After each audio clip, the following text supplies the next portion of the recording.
Hello, everybody. Hello, everyone. We're back. We're back. Was that your belly? That was kind of my belly and my throat making weird noises. Okay. Tell the people where we've been. Do I have to? No, you don't. If you don't want to. Well, I don't see the point. All that you need to know is we've been away. We've been away, and we're sorry, but we're back. I've been sick. Yeah. Are you happy now? I've divulged that. I've been sick. He's been ill. Are you enlightened? Yeah. Good. Welcome to the Antlered podcast, where we discuss brews, witchcraft, spirituality, and more. We hope through conversation we can continue to support and learn something new from ourselves and each other. Today we will be drinking some alcohol. Beer. Beer. And then we're going to talk to our new friend from Instagram. So come on in.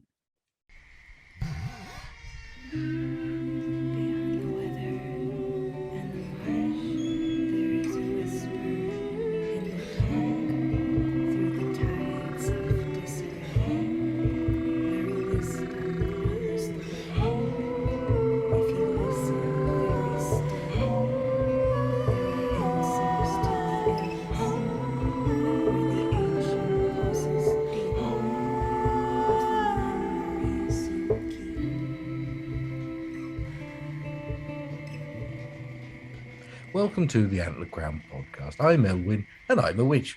And I'm Amanda, the Antlered Queen, and I am so excited to be talking to our new friend and practitioner today. We are talking to Scottish Cunning Ways, also known as Ash William Mills. Yay! Hey! Let's jump right in. Okay. No, I'll go first. Okay, go. Okay, so how did your practice begin, and how has your craft evolved? God, such a long time. So I've been practicing, I'm 35 now, and I've been practicing witchcraft, or back then was Wicca, since I was 13. But I come from sort of and I do this slightly witchy sort of family. So it's pretty hard. I'm sure and this is why I'm a great believer when you're spending a great time the other side and someone says, oh, you know, it's your time to go back to there, and you're like, you know, that you can choose your family. Because on my mum's side, they're predominantly Irish, they come from Kilkenny. I was brought up, not that I was separated, but like I said, we were working class, but at a very scratch class as working class. Probably, you know, almost, you know, if there was another term for that, just, you know, just hitting that mark. So both my mum and dad worked full time with me and my 4 other sisters, and there was no childcare back then. So your granny stepped up, or your grandpa, because, you know, that's how things happen back then. So I was brought up in my very young age with my gran and her weird ways and her morals and respect. Some very harsh, some very reasonable, and I won't go into that. But she came from when my grandparents came from Ireland. They came from a farming community of Kilkenny. If you go to Kilkenny today, it's a lot different. I'm glad they have a bit of tourism, but it wasn't so with my gran and my, from the stories I hear, the farming community. And a lot of people think of the famine in, you know, the 19th centuries, but there were several series of famine. One which within my grand's era, you know, of the 30s. So it meant that you could either stay there and, you know, do odd jobs, or you had this incentive from England that if you come over and you know, help rebuild the houses after the World War II, we'll give you a place and we'll give you a job. But, you know, they did. Not necessarily in a great area, not necessarily in a nice house, not necessarily the same wage as native Birmingham folks. Yeah, so I'm originally from Birmingham. Okay.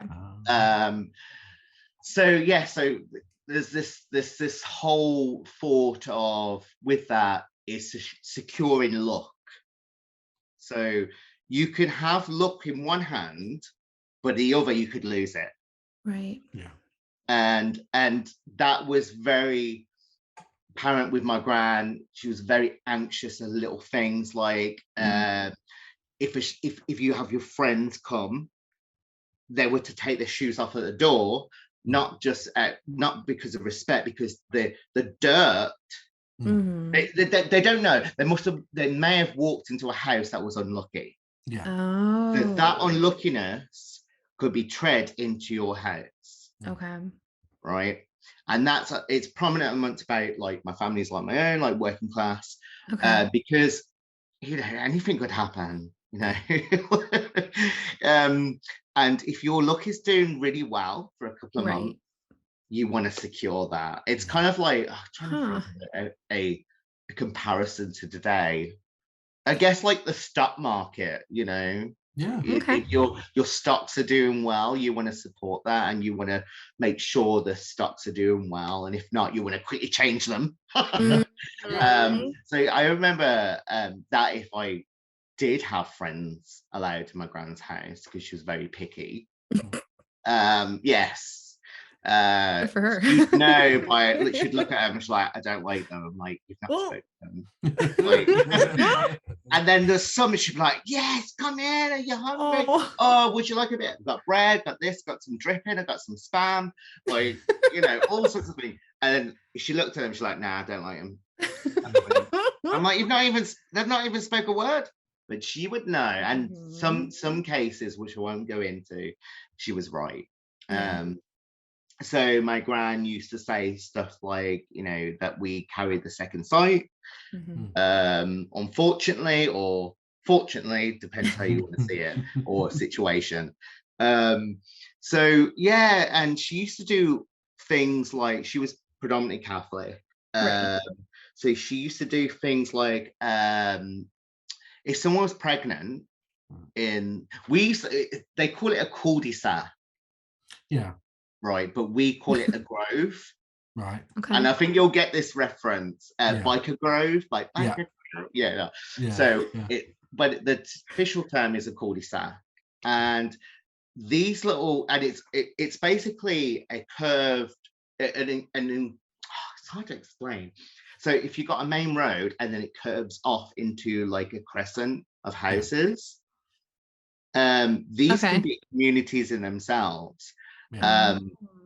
So if someone was pregnant and they were desperate to know if it was going to be a boy or girl, and they would come to my gran, and she would get a needle of thread, and she would place it over the belly, and if it went anti-clockwise, it was a boy. If it went clockwise, it was a girl. And if it went back and forth, she went, you should speak to your husband. You shouldn't be, and she was right, like, or it was unsure, but mostly she was like, I think you should speak to your husband before you come to me. Oh my god. It went back and forth. Yeah, she and they would like scurry out. Nan had the tea. So she did, there were certain things that were mostly to do with divination. Right. No way claiming that she was some kind of charmer or witch at all, but definitely divination, definitely about securing luck. Right.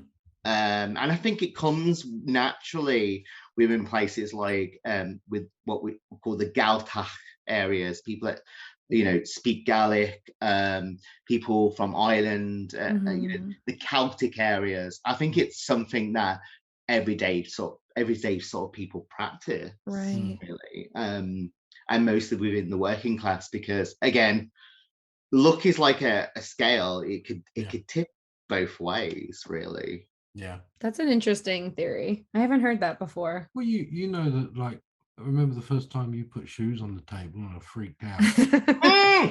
Don't put shoes Yeah, on the you never table. put new shoes on a table. No, Never. never. I didn't know. Otherwise it'll be the shoes that walk on your spine.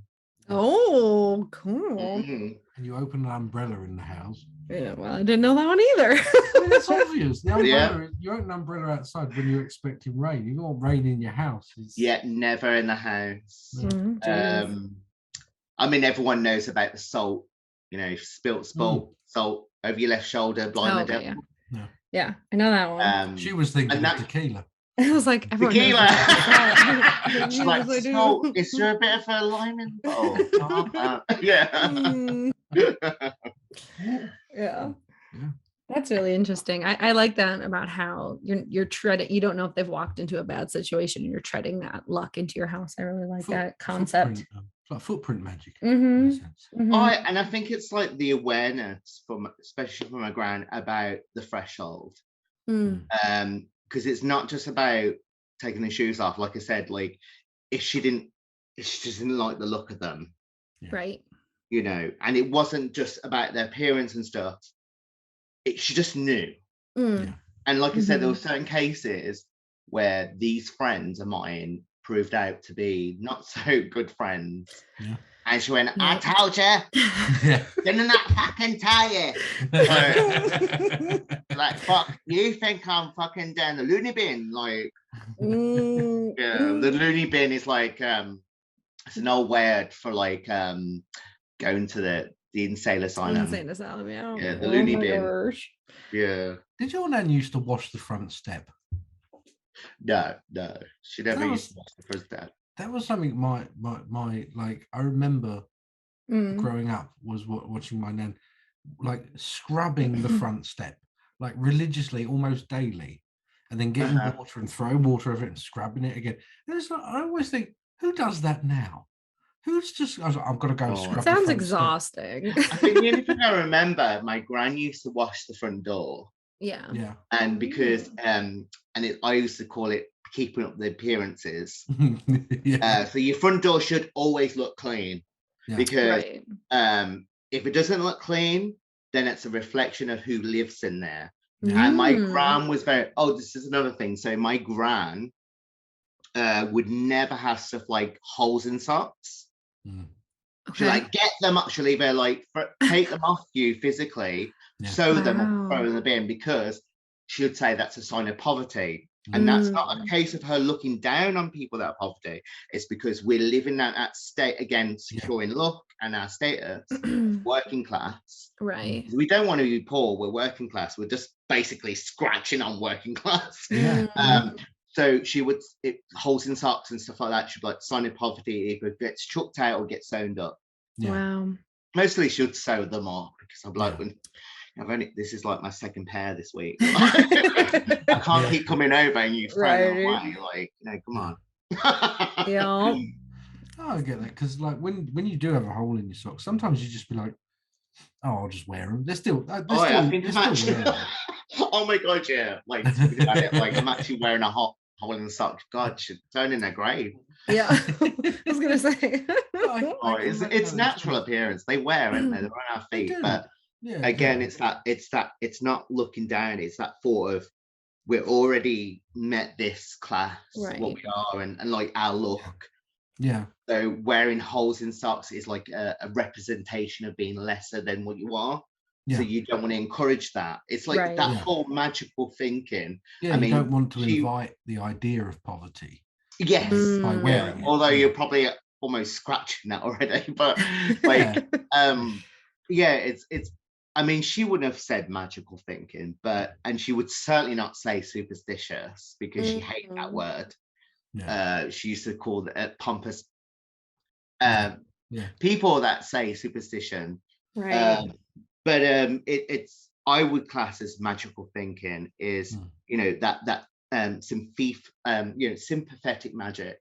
What attracts like, and definitely when I look back, I mean, when I was young, I mean, she died when I was 13, and at the time, I was into Wicca, and she was, she was Catholic. Yeah. So I saw it as Catholic nonsense. Yeah. But when I look back now, it's like I see it in a different lens. Like that's magical thinking, that's folk magic, that's divination. But it's just that they just didn't have words for these things. Like it was just a way of life. It's what you do, like because, and her theology on these things is that of it sways towards Christianity and and its divinity of God and stuff. But if you strip away all of that, and I think about it now in my sort of academia mind, academic, it's folk magic, it's magical thinking, it's and I will never say superstitious because I think she'll fucking haunt me. But, it's folk belief. Right. Right. Yeah. So it really just began with your nan then and kind of evolved. Yeah, sorry. Going into Wicca. That's why I'm like, when you asked me now, I was like, Jesus, I'm going to start this. But yeah, like, so it was actually never thought about it this way was when my gran died, was a lot at the time, in the late 90s, was Wicca was like spoon fed, and I have a lot of respect for Wicca and Alexandrian and all that, but it became a mainstream sort of Wicca that wasn't initiatory, like covens like it was in the back in the day. It was stuff like which I remember today, like Sybil Ravenwolf and Kate West of Kitchen Witchery, and that really, I mean, especially for me, I mean, I acquired a copy of Sybil Ravenwolf's Teen Witch, and that was a massive for me because it really did verge for the people that were at school, because there were spells against bullies, there was spells to help you pass a test, and it really was at the time influential for people like of my age group getting into witchcraft or modern witchcraft. That's so cool. Yeah. Because another thing that was around at the time that was really big about eclecticism, and back when it's like, oh, I'm an eclectic witch, and that was the cool word, oh, I'm an eclectic witch.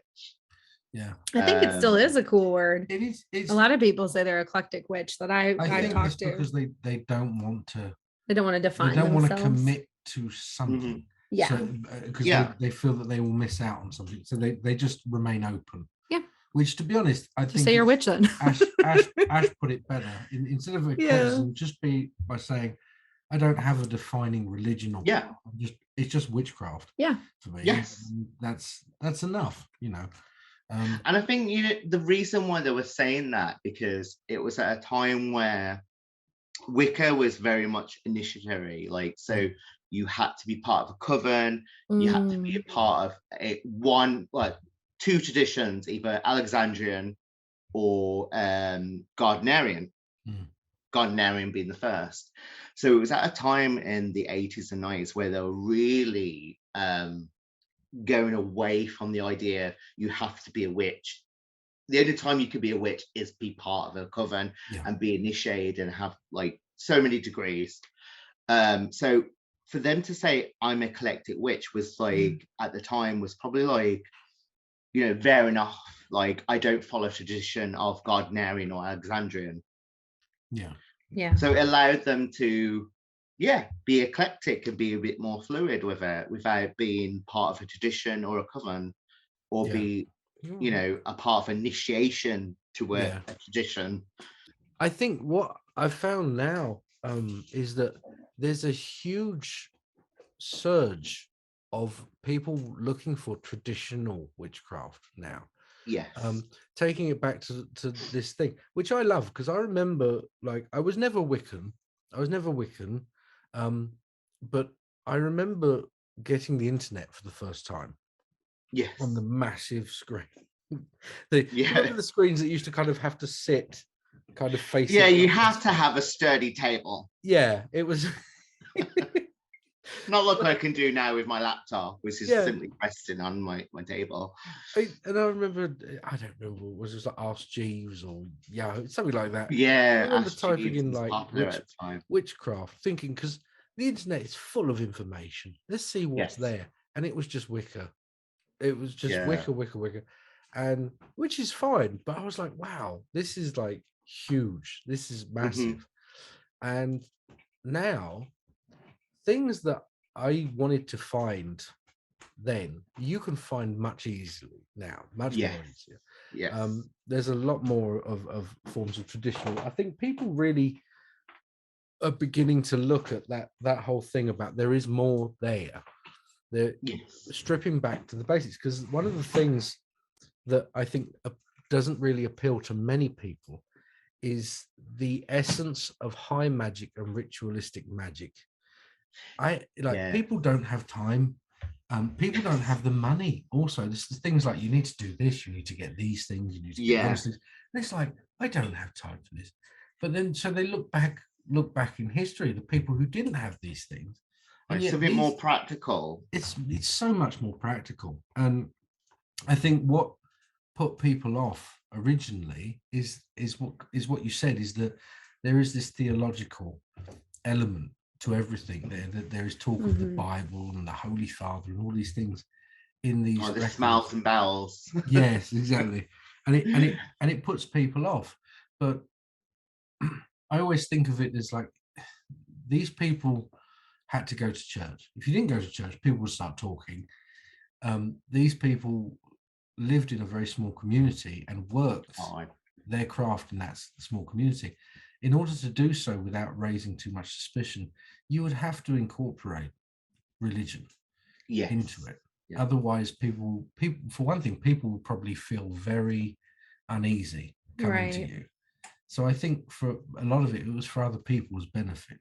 But there is also those other things when we talk about, was talking about this the other day, about when you say something in the name of the Father, you can also mean the Father. It's very, it's up for interpretation. Yeah, exactly.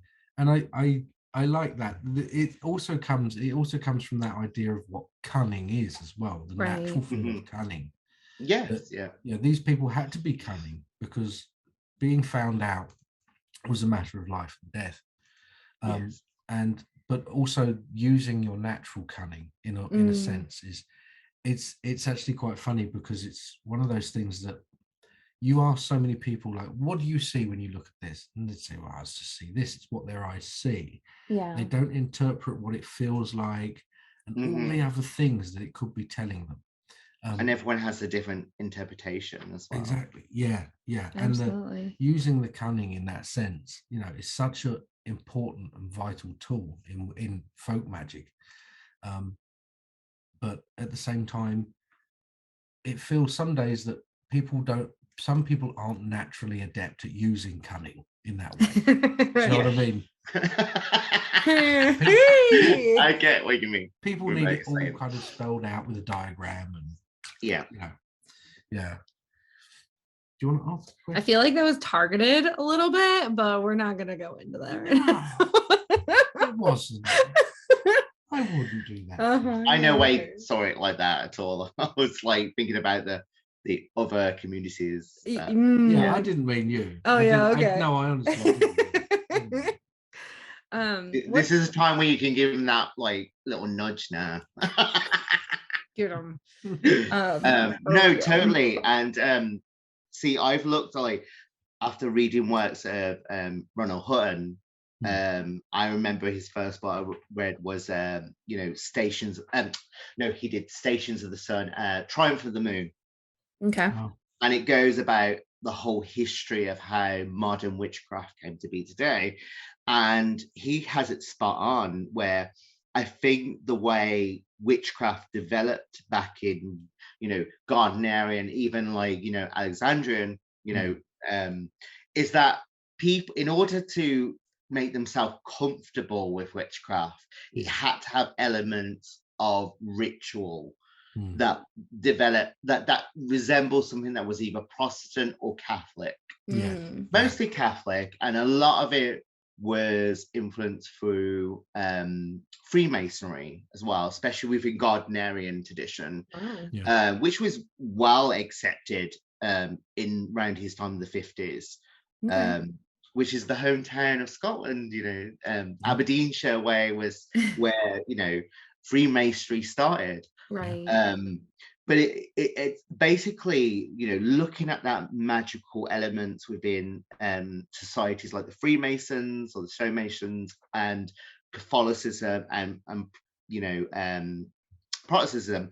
And I think people, in order to people to feel comfortable from the old ideas of witchcraft, of having a pact with the devil and having diabolical acts. Won't go into that, but people had to, in a world of conservatism and religion, people had to then, it had to be a slow transition into something that they could familiarize, where and you look at Gardnerians, the wine and the bread and stuff, and it makes me laugh sometimes, because a lot of people are like, oh, this is pagan, and yes, no doubt it has pagan elements, but Gardner is, Gerald Gardner is taking elements from Freemasonry and Catholicism, the Eucharist of the bread and the wine, and it worked, and that's why it did work, because it meant that it was comfortable people that were in the closet witchery in a Catholic world, that were Catholic, like, okay, so there's wine and bread, like the Eucharist, and it's like, but it's the Lord and Lady Mary, and I think it worked because it did. It was a smooth transition, as opposed to now today, which is more my flavor of, like, let's just get in the woods naked, have a bonfire, and just see what the spirits are about. If they're welcome, they're welcome. If they're not, then they better stand forth, because they're not coming in my space. But it worked at the time, because it's 1950s. It's very conservative. It was a gateway craft. It was a gateway craft. I like that. A gateway craft. Yeah. Oh my god. I like that. I like that saying. Yeah, pretty much. And even into the 60s, of the age of, like, free love and all that, with Alexander, still highly ceremonial. However, what I like about, I always say, like, if I stuck to Wicca, I'd definitely be an Alexandrian. And that's because it was very free, in a sense where, sexuality was not so rigid as it was in Alexandrian traditions. And I'm sure that's the same with Alex, that his sexuality wasn't so rigid. But even now, in the 60s, of age of freedom and sex, it's still quite, organized in a ceremonial sense. A little bit different from Gardnerian, which is more Freemasonry flavor, but more taken from, the older grimoires. But also being flexible, of wearing masks, yes, there's a high priest and a high priestess, but more inclusive, that the members could, if they wanted, in trance, express what they're getting from the goddess or the god, or you can see this in some of the documentaries about him. I think he's fabulous, but like, I'm like, definitely a guy I would love to hang around with. So I was like, if I took to Wicca, then I'll definitely be Alexandrian. But yeah, it really did fit for the time. So now, we're not so conservative, and we are reevaluating what we are, how we fit as ourselves in society, how our sexuality is, like, as it probably was, like, thousands of years ago. Yeah. Absolutely. Yeah. And then diverse through different movements of religious Definitely. things, which I won't speak of. But, it would have been the same. I mean, if you look at ancient cultures, we can trace artifacts and we can speculate these artifacts to be a couple of thousand, 3,000 years. But we got to think that society like we live in today has, evolved from Stone Age to the coming of Christianity. They would have gone what we're going through now of sexuality. It's fine that you can be trans. That's fine. La, la, la, and developing right. And then bombshell of different movements comes along in the continent, and we're experience what our forebearers probably experienced fucking long ago. Like, you know what I mean? Like, and that's how I see it. But yeah, like, so we develop and that comes with our craft. And I love that it's not dogmatic, it's personalized. It is your own your own Gnosticism. And therefore it's great because and then we've never had a holy book unless you Gardnerian and you stick to that book of shadows. Exactly. Right. So there's nothing to be referred to as like you can't do that because the holy book says you can't. And I guess like when I was 13 that made sense to me. Like what this is like I mean I was into Wicca at the time, so it was a religion. Well, it is a religion. I was like, so this is a religion that has no holy book, no specific ways. It has guidelines, but I can do what the fuck I want. That probably really appealed to a 13-year-old boy. Of course. Like it feels comfortable to me. Like, if I want to use that candlestick, it doesn't have to be, ordained or blessed by the church. Right. That I could bless it, and it gives self-empowerment. Oh, definitely. And I think that's the only thing that's changed today, that hasn't changed today within witchcraft, is that sense of empowerment. Definitely. It is true today as it was when I got into it in the late 90s, early 2000s. I think one of the things that has been interesting is lately there is this massive emphasis on deities. A huge thing about deities. It's a big thing. And I think it's similar in the sense of Wicca. It allows people to come from especially Abrahamic forms of religion, monotheistic religions. It helps them to transition, feeling as though they are in commune and they are being guided by something that is greater than them. Which makes me rather unpopular sometimes, because I constantly say witchcraft has nothing to do with deities. If you want to put deities in your witchcraft, you can, but that's like adding seasoning to soup. You don't have to do it. Exactly. It's in the name, the craft. Exactly. It's the witch's craft. Like, it's not the witch's religion. Exactly. And so that's I think it's interesting to see some people really they like to base a lot of their craft around deities. Other people, like myself, I don't really. I have the old one, but I've never, not once have I ever interpreted the old one as a god or a deity. In a sense, he's like the wind. You know what I mean? He's like the ocean. He's just there. He's a very strong force. Yeah, exactly. There's nothing I really am asking of it, rather than what it is already providing. You know what I mean? And it's I think it's interesting watching people evolve through their own craft. I quite enjoy it. Because it is interesting to watch sometimes. Like also people are incredibly they're very easily influenced. One of the things I noticed was like it's really like what is it, the Marvel show Loki? Oh my god, and American Gods and stuff. Yeah, and all of a sudden there was a huge surge of people being like, "I work with Loki." It's like, that's really strange because before the show, it didn't. you didn't, and there weren't many people who did, and now he is a babe. Yeah, but he's not Loki. It's just an actor representing. He is. I will agree there. He is. Mm-hmm. He is. Fair enough. I mean, that's my sort of Loki.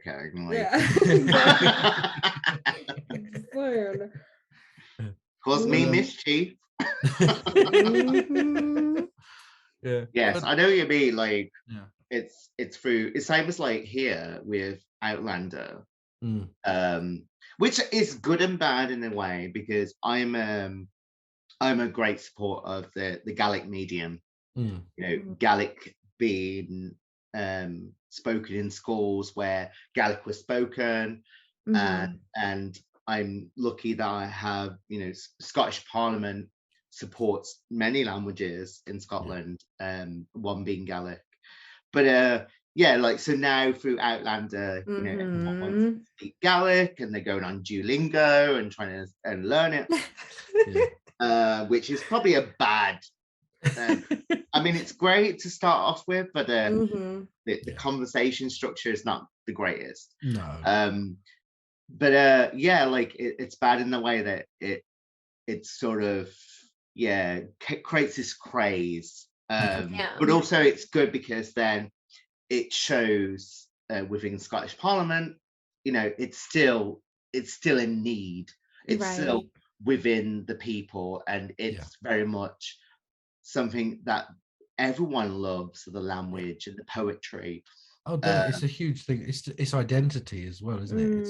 Yes, it is. But the bad side of it comes of it is like, you know, I think we're all running around like, you know, and I'll say we, but you know, that the Scots are all running around in kilts, and it's very romantic, and it's very, you know, and they're not the first to do this. I mean, you know, Walter Scott and his Waverley novels were the first to really romanticize Highland culture, which is why our main, you know, we're the only one in Europe that has a station that's named after a novel, Waverley Station.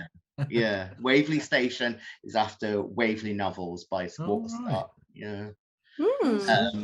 So that we have claim to that. We're the only train station that is named after a novel. That's fantastic. But yeah, I completely agree with you, and it's I think in general it's been happening for some years, like that you know, sort of attraction towards Scandinavian culture in general. And I'm like, I don't know, maybe it's because looking towards my own roots, but like you know, Gaelic society, because I'm like, some of the sagas in Gaelic, you know, mythology is amazing. And depends who writes them, can be quite erotic.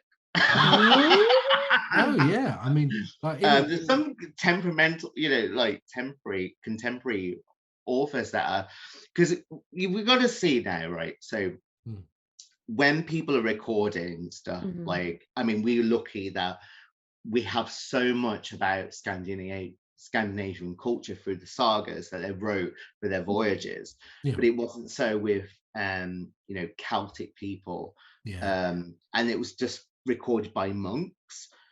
So which was then later really far translated into the Victorian period of romanticism.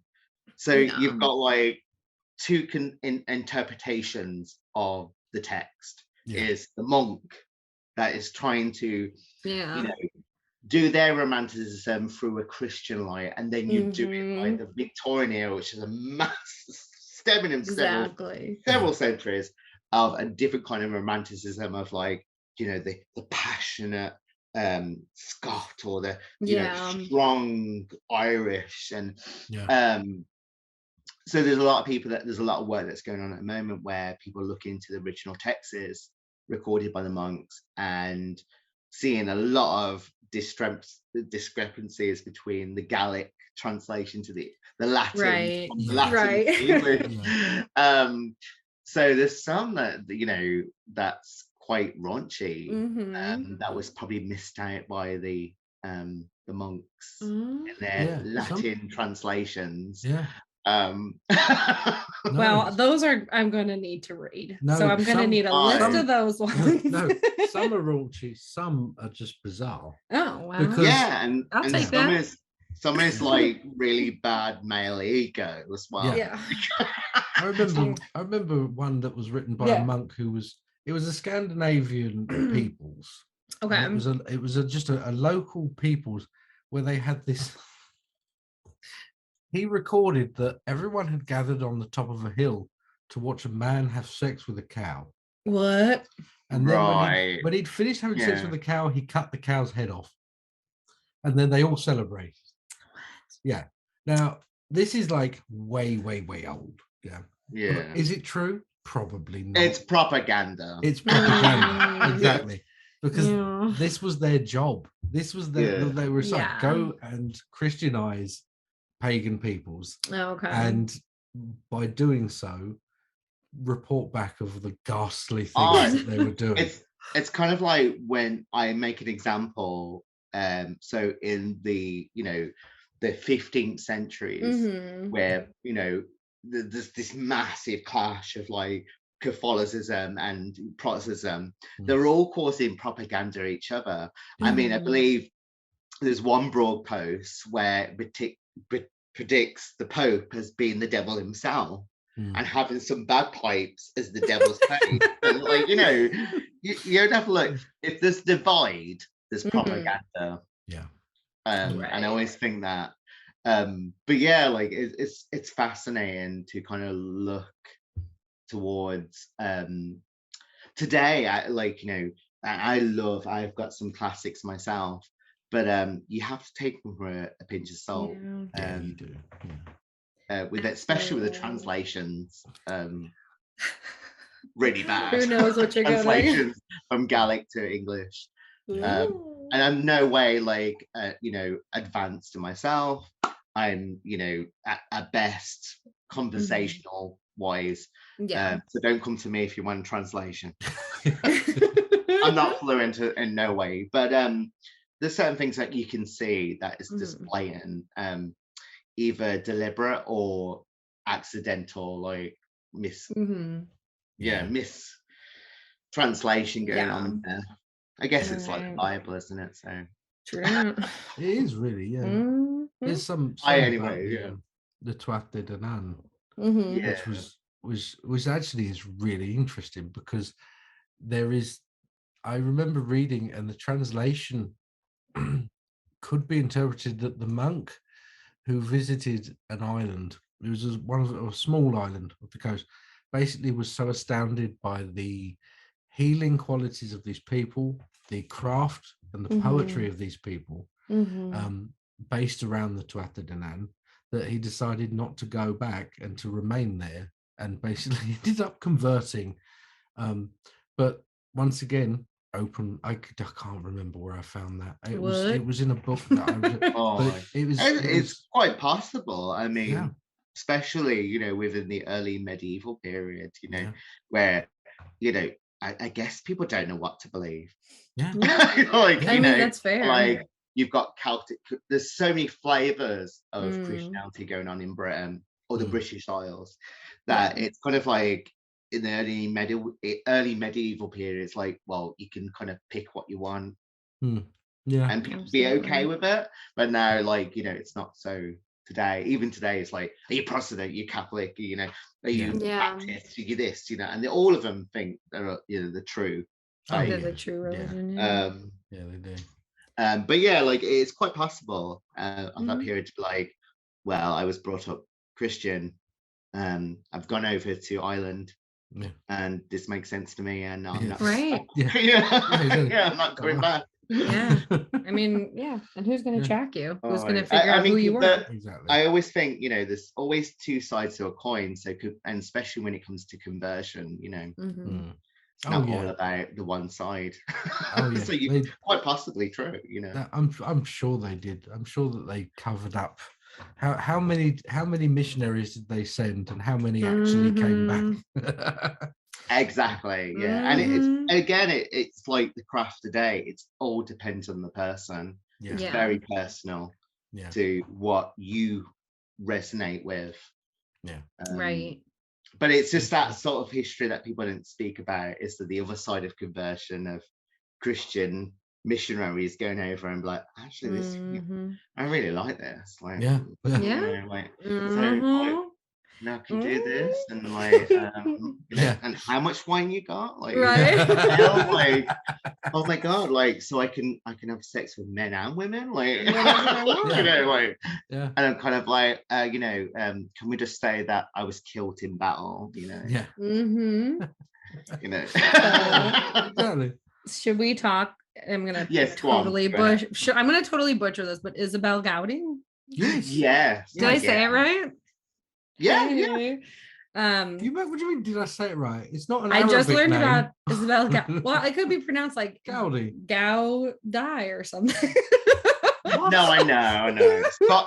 Scots is quite difficult as a language as itself. I just learned about Isobel Gowdie this week, so don't judge me, guys. Okay. What drove you to write your book, The Black Book of Isobel Gowdie? Right. So for two reasons. Yeah.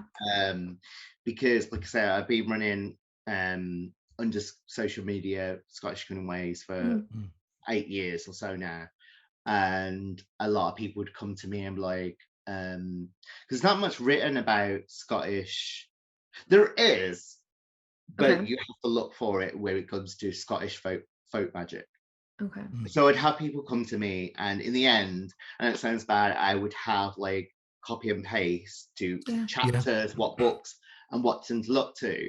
And I'd be like, right, and it's quite hard. So I'd be like, right, go to this book and chapter this, go to this, go to that page. Because there isn't really some a place where it's all put into one. Right. And I guess like it just happened very naturally. There was a series of my own sort of writings, I guess, like, you know, my own online sort of black book. Yeah. You know, things I came across, I would copy and paste and stuff. And then it just came to me. I was like, well, you know, not for so much frustration, but I'm like people are interested in Scottish folk magic as much as I am. And unless some of these books that, if you're lucky, you can go to your library and rent them out if they have them. If not, then you'll have to come all the way to Scotland. Yeah, pretty much. All the way to Edinburgh and go to the National Museums in Scotland. So I was like, right, I'm going to, through the books I have, the books that I know through my university. I'm also a student of the University of Edinburgh. I'm just going to sieve all this stuff that I know and compile it together, along with the references if they wanted to further look at that book. And originally it was going to be just a simple Scottish book of spells and charms, and I did a section on Isobel Gowdie, and I had to, because today she is the queen of Scottish witches. And then I kind of, like, with my relationship with Isobel, she kind of gave me a kick up the arse. And I was like, yeah, why didn't I just think of this, like, this has to be dedicated to you, right? Like, because she's came with me my whole journey of the craft since I was 18. So I guess, like, so I with the section, it was like wee snippets and about information about Isobel Gowdie, because I had to mention her, like, she's the queen here. And then it led on to really looking at her confessions and sieving out these charms and constructing something that, if she was mostly illiterate, so she couldn't read and write, from the sort of social class that she's from farming stock. If she could read and write, like what would it look like, what sort of charms you did. So first of all, then I sieved out spells and charms that she said in her confessions, which still today amaze many academia, the world of academia, certainly within the University of Edinburgh. Still, she's still up there, and turned it into something that would be what was known as a black book. So it's neither a grimoire, it's neither a constructive book. It's a book of sorts, basically, of spells and charms. You see these a lot, mostly within like Icelandic tradition. So it would have been something of a black book, a notebook of magical messages. Right. Again, put aside, it wouldn't be impossible. I mean, she comes from a culture of oral tradition, things that were passed on through song and poetry and word of mouth. Right. Yeah. So, and also my own personal journey with her, like, I've been fascinated her. So I've been into, like, again, I was talking about, I got into Wicca when I was 13, and then I hit a prominent point when I was 18, which I almost gave up magic completely.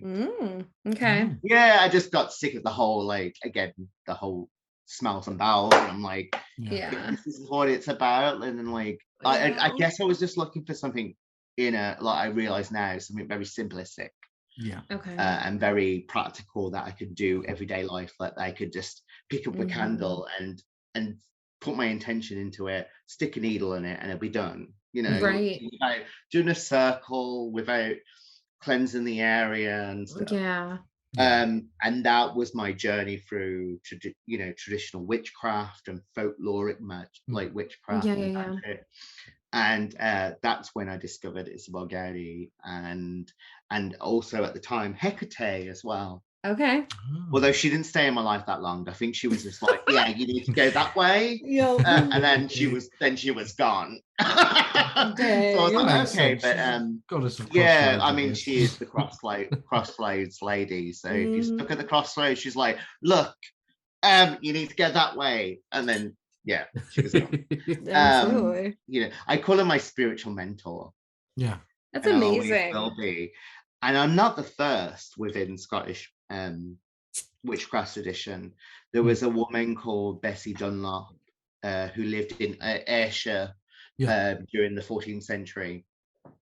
That a lot of the times it's all about familiars were nymphs, devils, stuff by the devil.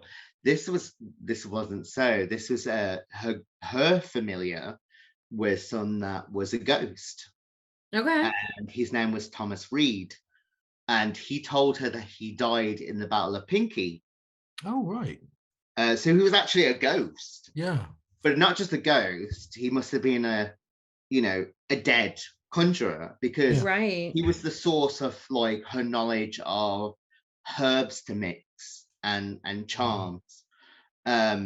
This convicted witch called Bessie Dunlop in Ayrshire, she did the same thing of, it's not her familiar wasn't an imp or something straight from the devil. It was just a dead sorcerer. Essentially. This is a pattern, however, within witch communities of renowned practitioners being not martyred as such, but their spirit being turned to for guidance. It happens in Italian folk magic also. I've noticed it's true. One of the things I got, especially from reading her confessions, is an overwhelming sense of sadness, which I think you can easily, if you don't know what's really going on there, you could easily overlook it. But there is this, I suppose in your mind, you could imagine that she's sitting there like at a police station. It's like, and then what happened? That is not, but we know that isn't the case. The truth of it, she is deprived of sleep. She is tortured. She is starved. And so therefore what she says is partly also out of desperation. Because she wouldn't give up names of others that readily without that. It took her to a third confession to start talking about names, which is really hard. Like, I mean, I mean, a lot of people, I mean, at this time, Scotland, a few years before, abolished torture. But what we're going to think of, to their mind, torture is like physical torture, like, you know, periwinkles, things that crushed your head. Things like sleep deprivation, hunger, poor conditions. In their mind, that wasn't torture, but today, that is torture. So that's why it's like when we term torture, it's not just physical, it's psychological, it's emotional torture.